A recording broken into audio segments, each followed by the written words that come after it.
Hi, I have just finished my yoga. I've finished my meditation.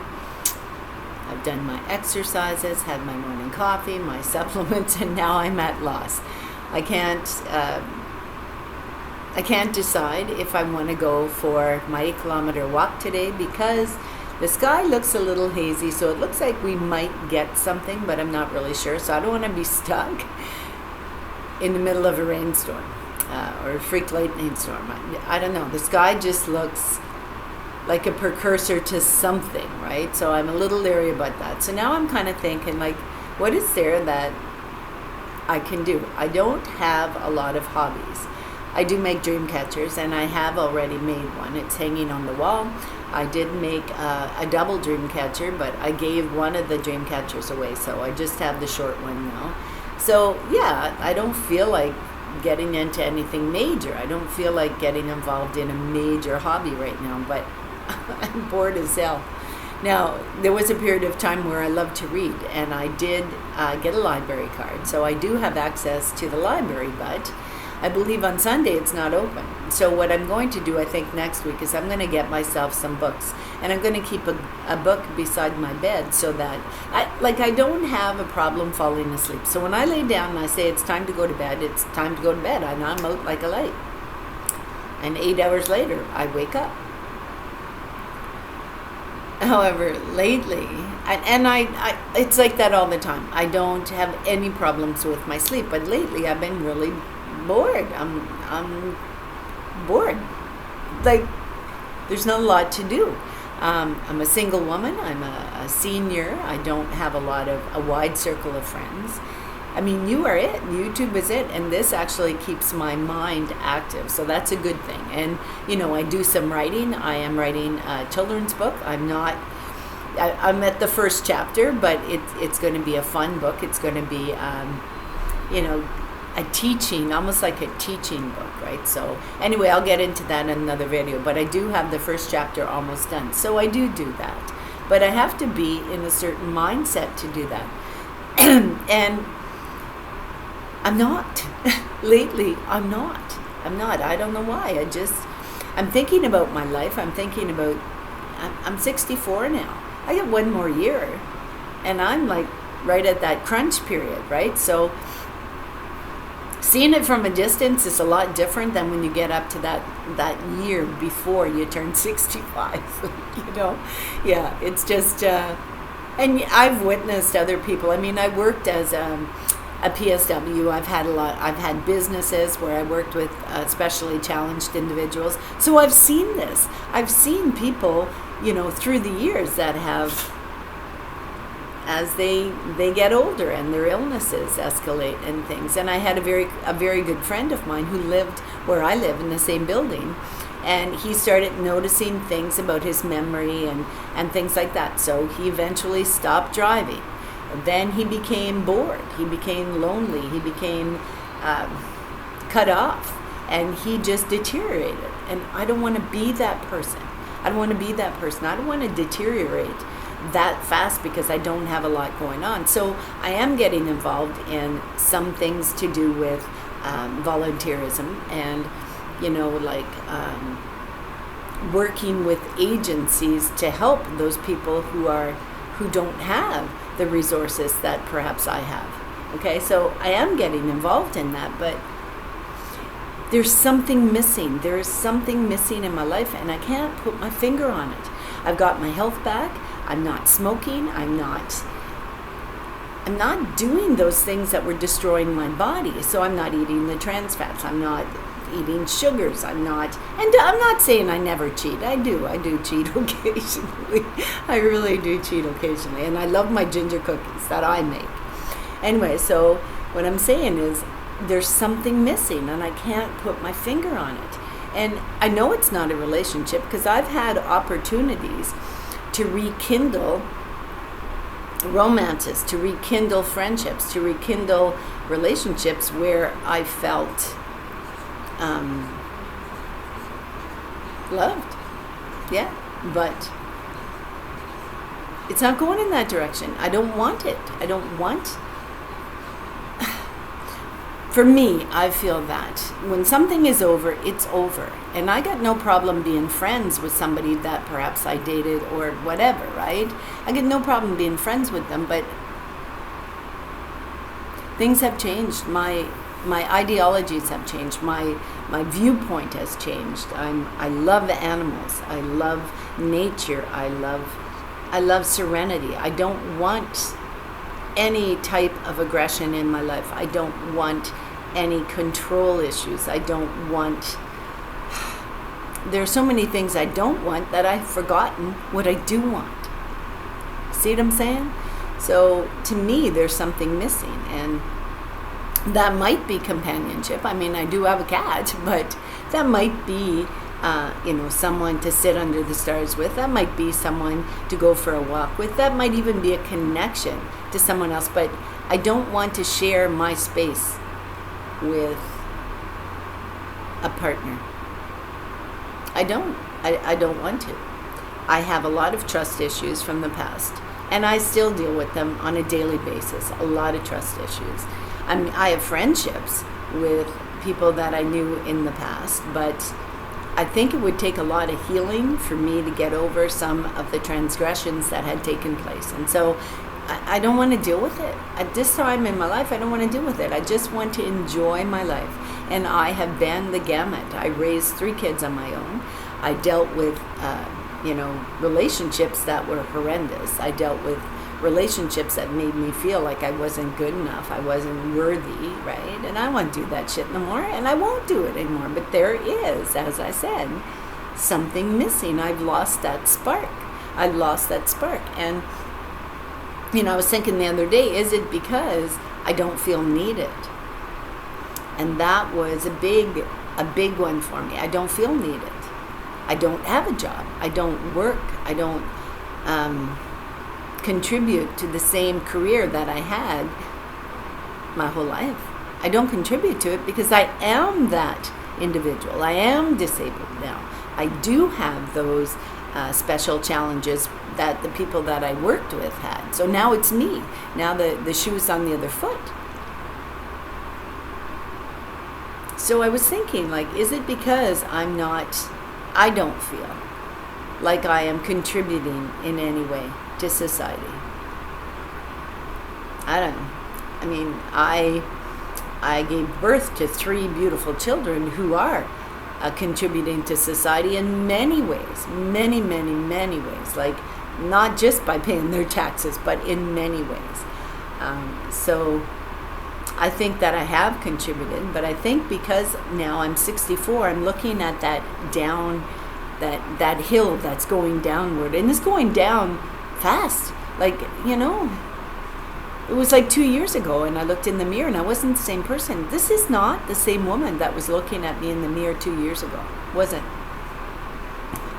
The wrinkles are deeper, the teeth are a little bit, not as white as they used to be. The body parts have started to sag a little bit, you know what I'm saying to you? So, yeah, I'm not the same woman looking back, and not only physically, but mentally and psychologically and spiritually. I'm not the same person. And I think I'm having a hard time to deal with that. I'm having a hard time to deal with those issues, and I don't understand why. Sorry, my TV, I must have a ghost, because I turn the TV off and the volume will all of a sudden go up. So I actually have to put my TV on total mute in order to do a video. I have the weirdest, my apartment, I swear, it's full of spirits. I swear to God it is, because I have a lot of weird things that happen. And that's why I have lots of dream catchers, and I have, the protective eye hanging on the wall, things like that, right? So anyway, so spiritually, I've changed. I've changed a lot. I still believe in my divine power, in the big fella. So I still believe in that. I do have a strong faith, and nothing has changed that over the years. Society has gone down that rabbit hole. Okay, they've gone down that rabbit hole. There are so many things that are taking place in this world that I just shake my head at. And I just choose not to be part of it. I don't want to discuss it. I don't want to be part of it. You do you and I do me, and I'm okay with that. You believe in what you believe, and I believe in what I believe, and I get no problem at all with that. I'm not going to put you down. I'm not going to accost you. I'm not going to, you do you and I do me. So I think at this period of my life, I'm more open to differing views, okay? I'm more open. I'm more receptive to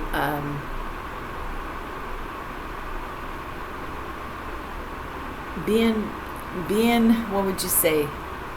Not secluded, but being alone. I'm more receptive to it. I'm okay with that. But there is something missing, and it isn't that human connection. I don't know what it is, because the human connection I have neighbors. I get involved in things. I talk to people. I've got agencies that I can call who have a supportive network there for me. So yeah, I'm not isolating myself. I'm not staying away from people. I mean, I talk to people. I'll go to the mall and sit in the section having a coffee and talk to people who are sitting beside me. I've got no problem with that. So it's not that I'm sequestering myself away from people. It's that something is missing. Something is missing. And like I said, I've lost that spark. I get up in the morning and I have a routine that I do, and I stick to it, because when I don't, I get antsy. So I stick to my routine. My cat has a routine. I have a routine. And it's keeping me healthy. It's keeping me in balance. I've been watching channel after channel on YouTube. There is one called Little Poet, I think it is. And today, I'm going to post her video down below, because today I watched her video and it made me think. It made me think. She had been speaking to a young woman. When she was going for a walk, she ran into this young woman. And the young woman was hurting because her grandmother had died. And I'm a grandma, let's put it that way.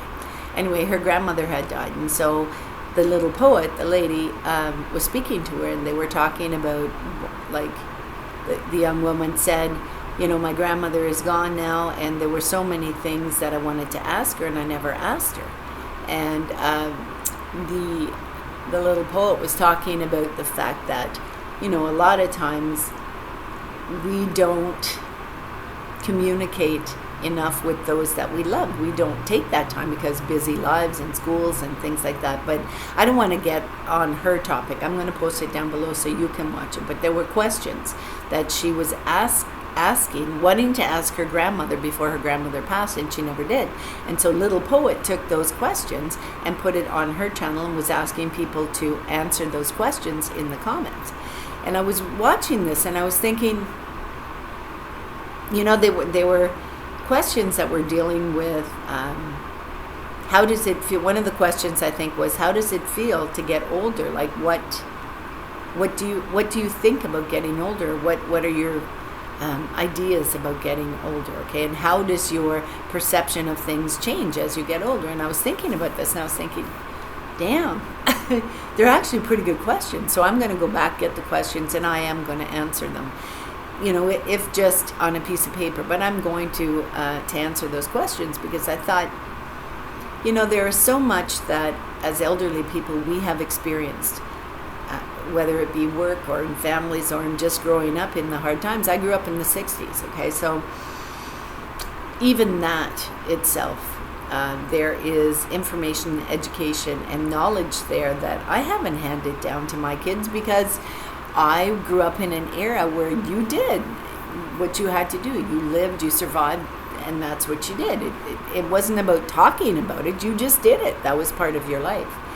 And so I've never really talked to my children about that, or to anyone. I've kept my views, my opinions to myself, because I felt that my opinion wasn't important. And that other people with more education and more money and more power, that their opinions counted more than mine. And what I'm seeing I'm seeing, hell no. What the knowledge that we have gained, no matter who you are, I don't care how rich you are, how poor you are, the knowledge you have gained is important. And so I'm thinking, what is it that I am having a hard time with as I'm getting older? I mean, there are a lot of things. When you grow up and you're in high school and you think, well, what do I want to be when I grow up? Well, I didn't get that option. I had applied for interior design, I had got accepted into journalism school. Never went. And the reason I never went was kind of like because the teachers went on strike, and I was told, if you don't get a job, you're not living here. And I was like 16. I was like 16 years old. And I thought, damn, I don't want to be working at like a coffee shop. I want to have a career. I want to be somebody. So I left. I went to the military. But I didn't stay. I didn't make it a career because it wasn't something that I truly wanted to do. It wasn't the career that I wanted. It was something that was basically forced on me. It was forced on me. I mean, people watching this say, no, it wasn't forced on you. You made a decision. You wanted to do it. Yeah, I did. You don't know what I lived through. And so, yeah, I wanted out of that situation as fast as I could. And so I took the first thing that popped up. And that was joining the military. I mean, I would fight for my country. I would. I would fight for those people who are, being sequestered in some way. They're being held down. I would fight for their freedom. Of course I would. In my youth, of course I would. Yeah. But that isn't what I wanted to be. I wanted to get into journalism. I wanted to take art classes. I wanted to become an art teacher. I wanted to do the creative aspect of my life. I wanted to be an interior designer. I attempted all those things. I applied to universities and I got accepted. This was the last year of high school, my last year of high school. The teachers went on strike right before graduation. Nowadays, it's not about anything but money. It's about money. It's about acknowledging. I mean, the teachers deserved a raise because they put a lot of effort in. At least my teachers did. But whoever holds on to those coffers was holding on to it really tight, and they put my career fulfillment, my wants and needs on the back burner because they didn't matter. But that's the way my life went. I didn't matter. What I wanted didn't matter to too many people. Yeah. Everybody was so busy taking care of their own wants and needs, and nobody thought about me. I wasn't important. I was allowed a lot of freedoms at an early age. I mean, I was engaged at like 15. So I didn't have anyone that formed my character, okay? I didn't have that guiding light. I had a brother. I had a brother who was very, very protective of me. Very protective. One brother who was very protective of me. And for that I will always be grateful. Always. Never, ever.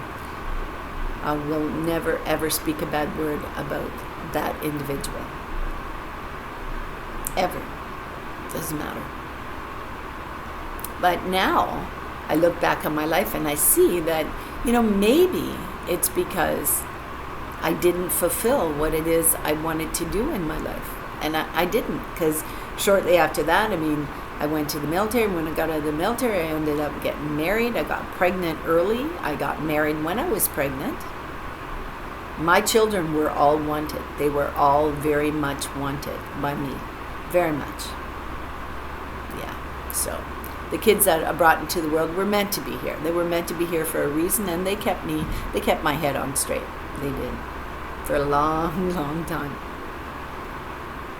But I didn't fulfill my dreams. I didn't do what it was that I wanted to do. And I'm thinking, okay, so now at 64, do I have the time? Do I have the ability?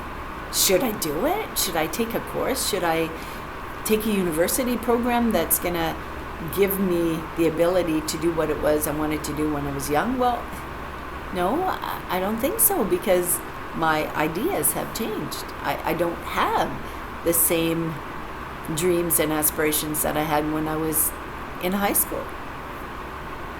So that's not going to work. And I was thinking, well, I just feel like I haven't completed the task or the aspirations that I wanted to do, and so I'm floundering now. I'm doing YouTube videos. looking at my life, I'm healing from past trauma. I'm healing from illness and disease, okay? I'm in this constant state of battle. Constant cortisol level is like elevated, constantly. Stress causes disease. Yeah, so. Yeah, I'm kind of having a hard time with it today. The yoga helped a little bit. The meditative music helped a little bit. I was listening to the binaural beats on YouTube, and sitting on my cushion and my nice Aztec type blanket, and just kind of but it's just hard to figure it out as you get older. It's hard. So I can imagine what our youth are going through as they go from elementary school into high school, and they see the world that we have now. So many things are available to them, so many negative things. There's a lot of positive things, but sometimes you get pulled down that wrong road, and I did. I started smoking when I was a Girl Guide. I was in Girl Guides, and me and a bunch of my friends went behind the high school after I stole my brother's cigarettes, and I learned how to smoke.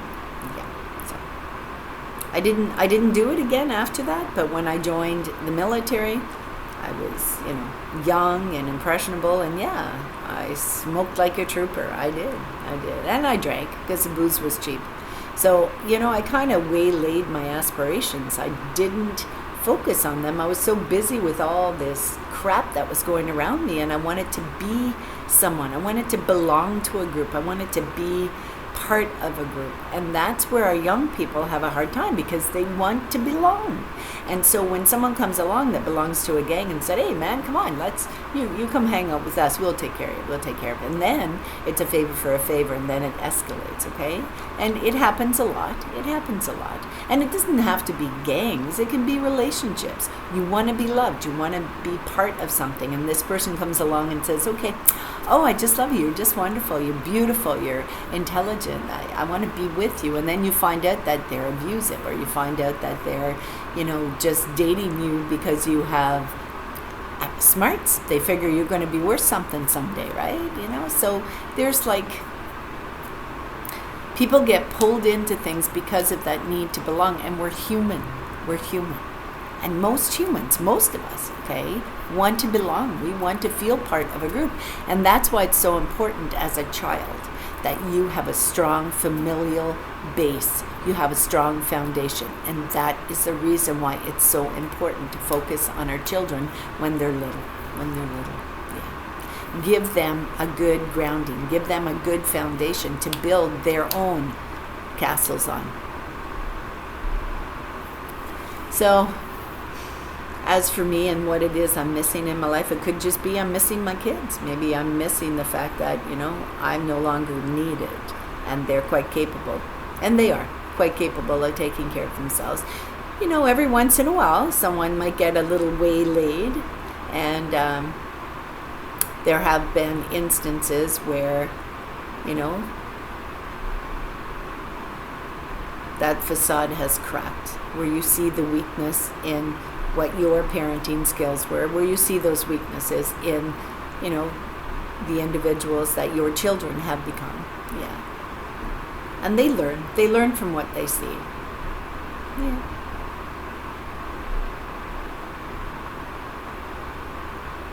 I'm not pinning the blame on anybody. I'm just saying, in my life right now, I'm missing something, and I can't put my finger on it.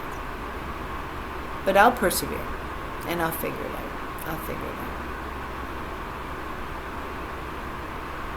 You never know. When I'm going to say, "Okay, I get it, I understand now, let's," and that's all part of living. That's all part of life. So it's a lesson. Being alive, living on this planet, this is a lesson. And I'm just hoping to God, I'm just hoping to goodness that I make that final grade. So I shall see you in the next video, and hopefully things will be a little bit calmer for me in my circle of energy. So take care, and I shall see you in the next video. The good Lord be willing. Bye.